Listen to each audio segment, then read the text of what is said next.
اور ہم اکثر ان سڑکوں پہ دیکھتے ہیں کہ تماشا لگا ہوتا ہے، غربا کی بیٹیاں اور بوڑھی مائیں اور بوڑھے بزرگ لائن میں کھڑے ہوتے ہیں، انہیں ٹائم 8 بجے کا دیا جاتا ہے اور نواب کا پتر 10 بجے خود آتا ہے اور سب سے پہلے وہ چائے لیتا ہے، پھر اخبار پڑھتا ہے، اور وہ باہر دھوپ میں کھڑے ہیں، اچانک لائٹ غائب ہوتی ہے تو وہ ملازم پہ برستا ہے کہ ابھی تک جنریٹر کیوں نہیں چلا، مجھے یہاں گرمی لگ رہی ہے، تجھے اے سی میں بھی گرمی لگ رہی ہے، اور جو باہر غریب اللہ کی مخلوق دھوپ میں مر رہی ہے وہ تمہیں نظر نہیں آئی؟ اللہ ایسی سخاوت کو ایسے مخیر حضرات کے منہ پہ مارے گا۔ اور ابو بکر خدمت کے لیے جاتے ہیں، جذبے کیسے ہیں؟ ایسے وقت میں جاتے ہیں جس وقت میں اللہ کے علاوہ انہیں کوئی بھی نہیں دیکھتا، خدمت کر کے آتے ہیں۔ کیا ہمارے اندر یہ جذبے ہیں؟ اور ہم تو 500 کا نوٹ بھی دیں تو ہزاروں لوگوں کو دکھاتے ہیں، ہم آٹے کا تھیلا دیں تو ذلیل اور رسوا کر کے دیتے ہیں، اور وہ کتنے بڑے لوگ ہیں یار، خدمت کرنے کے لیے جاتے ہیں، پاؤں میں جوتے بھی نہیں کہ کوئی میرے قدموں کی آہٹ کو بھی نہ سن لے۔ یہاں ایک توجہ یہ بھی آپ کی چاہوں گا، حضرت ابو بکر فرماتے ہیں کہ کہیں کسی کے نیند میں خلل نہ آئے میرے قدموں کی آہٹ کی وجہ سے۔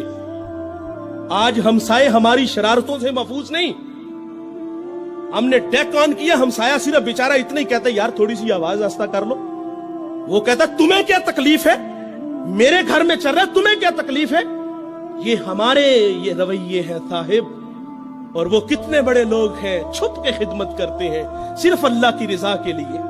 اور پھر جب حضرت سیدنا صدیق اکبر رضی اللہ تعالیٰ عنہ دنیا سے چلے گئے تو حضرت عمر جو 23 لاکھ مربع میل کا حاکم ہے، پھر وہ ڈیوٹی خود لیتے ہیں، خود اس کے گھر کے برتن دھوتے ہیں، اس کے گھر میں جھاڑو دیتے ہیں اور خود مشکیزیں بھر کے آتے ہیں۔ اللہ نے آپ کو اگر خدمت کا جذبہ دیا ہے، آپ خدمت کرنا چاہتے ہیں تو اس انداز سے کرو کہ دائیں سے دو بائیں کو خبر نہ ہو۔ تو یہ اخلاق ہے صاحب، اپنے اندر یہ اخلاق اپناؤ، اس کا صلہ ہے، ورنہ لاکھوں کروڑوں کی سخاوت خدا منہ پہ دے مارے گا۔ تو ایک زمانہ ہمارے اوپر ایسا گزرا ہے کہ لوگ ایک دوسرے کا احساس کرتے تھے۔ یہ بغداد کی کہانی ہے، ایک شخص صرف یہ دیکھنے کے لیے آتا ہے کہ یہ لوگ عزت کیوں اتنی زیادہ پا گئے ہیں۔ اس نے ایک ہوٹل سے کھانا کھایا، وہ مسلمان نہیں تھا، اور سامنے ٹیبل پہ ایک جوان بیٹھا تھا، وہ مسلمان ہے۔ اس نے محسوس کیا کہ اس کا تعلق ہمارے شہر سے نہیں ہے۔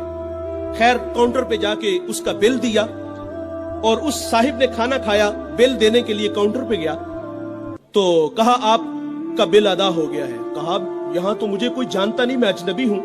کہا ایسے ہی ہے، ایک مسلمان تھا اور اس نے آپ کا بل دیا اور چلا گیا۔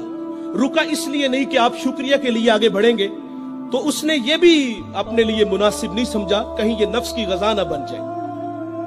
وہ اس بات سے متاثر ہوا، پھر ایک دکان پہ گیا، اسے کوئی چیز چاہیے تھی۔ جب دکان پہ گیا تو اس نے کہا یہ چیز مجھے چاہیے، قیمت طے ہوئی تو دکاندار پتہ کیا کہتا ہے؟ وہ کہتا ہے بھائی اسی معیار کی، اسی قیمت میں وہ جو سامنے دکان ہے، اگر یہ چیز تم اس سے خرید لو تو تمہیں کوئی اس پہ اعتراض تو نہیں؟ کہا مجھے چیز چاہیے۔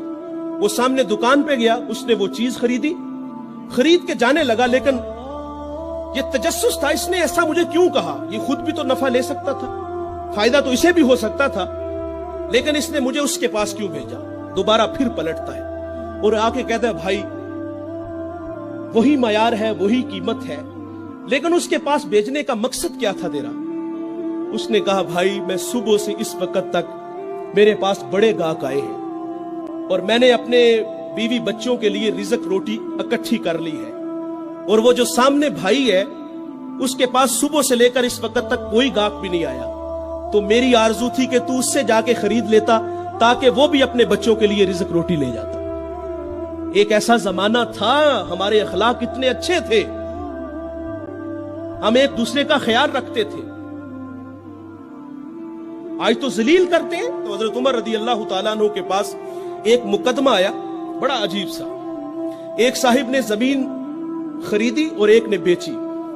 جس نے زمین خریدی اس نے ہل چلایا تو اس سے خزانہ نکلا، اور وہ خزانہ لے کے جس سے خریدی ہے اس کے پاس آ گیا، اور آگے کہتا ہے کہ بھائی میں نے زمین خریدی ہے، زمین کے پیسے دیے ہیں، اس خزانے کے پیسے نہیں دیے، یہ آپ مجھ سے لے لو۔ اور جس نے بیچی ہے وہ کہتا ہے بھائی یہ تمہارے مقدر، یہ میں نہیں لوں گا، یہ تمہارے ہی ہیں۔ ان کا آپس میں تنازع ہوا، حضرت عمر کے پاس آ گئے، وہ دے رہا ہے، وہ لے نہیں رہا۔ آج بھائی 1 انچ پہ ایک دوسرے کو قتل کر رہے ہیں، آج 1 انچ پہ بھائی جیونا مرنا ختم کر رہے ہیں اپنے بھائی سے۔ اپنی اولادوں کو بھی نصیحت کر کے جاتے کہ چچا کو منہ نہیں لگانا،